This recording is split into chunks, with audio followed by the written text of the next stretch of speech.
Kalau kita berkaca pada penetapan mahasiswa dan mekanisme lapor diri pada angkatan 1, mahasiswa PPG dalam jabatan angkatan 1 yang lalu, kita bisa lihat Bapak dan Ibu,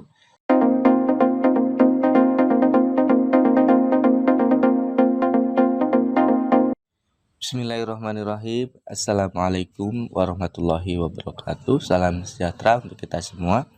Ibu dan Bapak rekan-rekan guru, kami ucapkan selamat bagi Bapak Ibu guru yang sudah dinyatakan menjadi calon peserta PPG dalam jabatan Angkatan 2 tahun 2023. Bapak dan Ibu segera untuk melakukan konfirmasi kesediaan ya.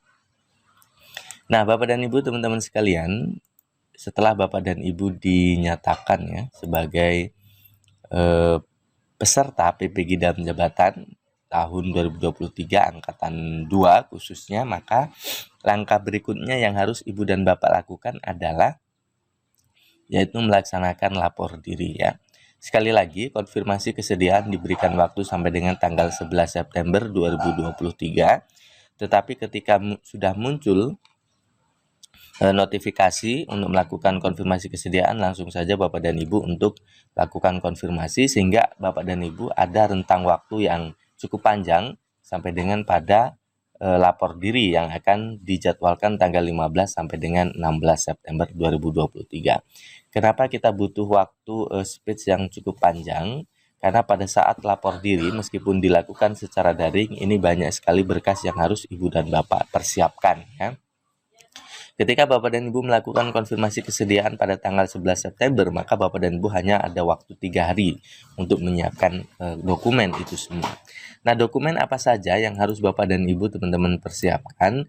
Kalau kita berkaca pada penetapan mahasiswa dan mekanisme lapor diri pada angkatan 1, mahasiswa PPG dalam jabatan angkatan 1 yang lalu, kita bisa lihat Bapak dan Ibu, ternyata ada setidaknya 12 dokumen yang harus Ibu dan Bapak lengkapi.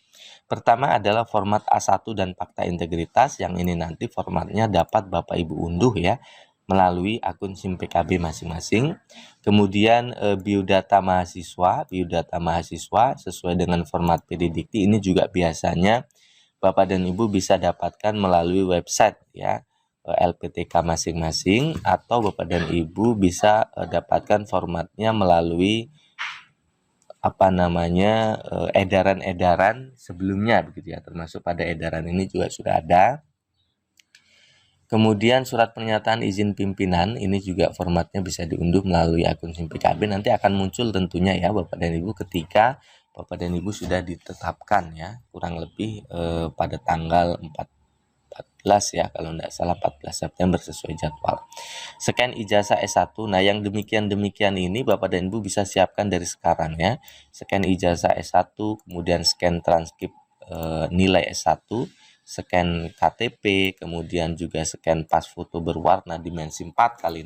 Ini juga bisa Bapak Ibu siapkan dari sekarang ya. Nah, caranya Bapak dan Ibu untuk pas foto ini bukan berarti foto yang sudah dicetak kemudian di-scan ya, tetapi adalah file foto itu sendiri.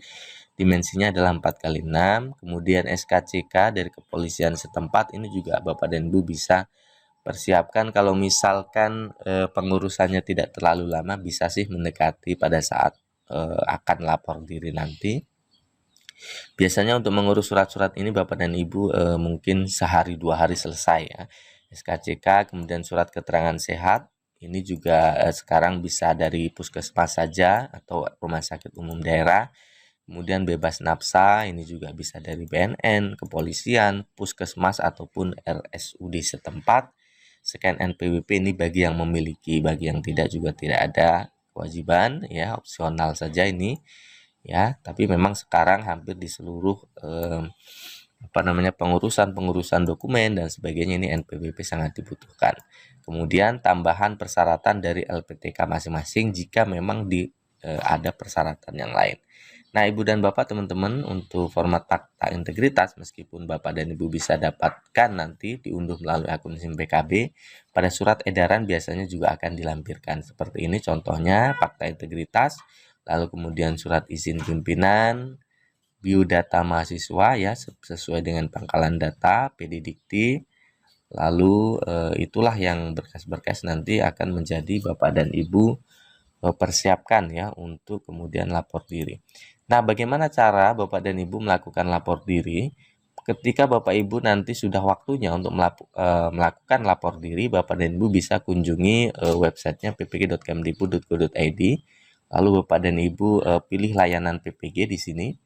Lalu pilih menu internal dan Bapak dan Ibu lihat pada info LPTK.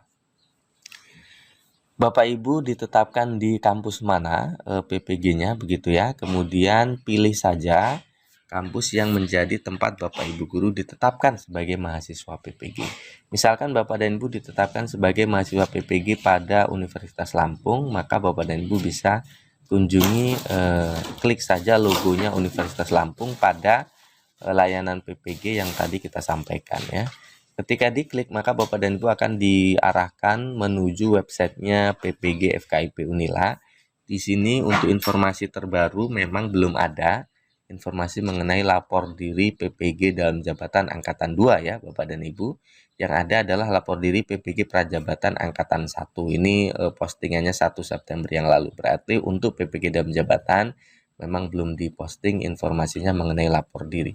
Tetapi Bapak dan Ibu, kalau kita berkaca pada mekanisme lapor diri PPG dalam jabatan Angkatan 1 yang lalu misalnya, ketika kita lihat, di sini Bapak dan Ibu untuk melakukan lapor diri, ini gambaran saja sebagai contoh, Angkatan 1 yang lalu Universitas Lampung itu lapor diri melalui Google Form ya, ini contohnya.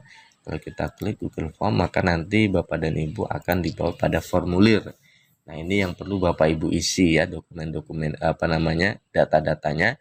Kemudian nanti dokumennya itu harus diupload ya. Pada halaman-halaman berikutnya nanti Bapak dan Ibu harus melakukan upload dokumen sebagaimana dokumen yang tadi dipersyaratkan ada 12 dokumen ya. Dan juga di sini disertakan grup ya. WA grup, linknya yang Bapak Ibu nanti bisa bergabung pada grup tersebut untuk mendapatkan informasi-informasi terbaru pelaksanaan PPG dalam jabatan. Nah, itu Bapak dan Ibu gambarannya ya. Sekali lagi, Bapak dan Ibu yang sudah melakukan konfirmasi kesediaan untuk menjadi mahasiswa PPG dalam jabatan Angkatan 2, maka dapat dipastikan ya, meskipun belum 100%, ketika sudah konfirmasi bersedia, maka Bapak dan Ibu nanti akan ditetapkan sebagai peserta PPG dalam jabatan Angkatan 2. Maka Bapak dan Ibu bisa menyiapkan berkas-berkasnya dari sekarang. Utamanya adalah yang memang Bapak dan Ibu sudah ada berkasnya begitu ya. Seperti ijazah, transkrip, KTP, pas foto misalnya ya. Kemudian untuk format-format yang bisa diunduh melalui SIM PKB, sesungguhnya Bapak dan Ibu juga bisa mendapatkan dari file-file lama ataupun dari teman-teman yang memang sudah mengikuti PPG di angkatan-angkatan sebelumnya. Bapak dan Ibu bisa mintakan filenya, kemudian diisi dan sebagainya. Karena format A1, kemudian biodata mahasiswa, surat izin pimpinan itu biasanya tidak ada perbedaan yang signifikan. Formatnya akan selalu sama. Itu Bapak dan Ibu informasinya, mudah-mudahan bermanfaat. Terima kasih. Assalamualaikum warahmatullahi wabarakatuh.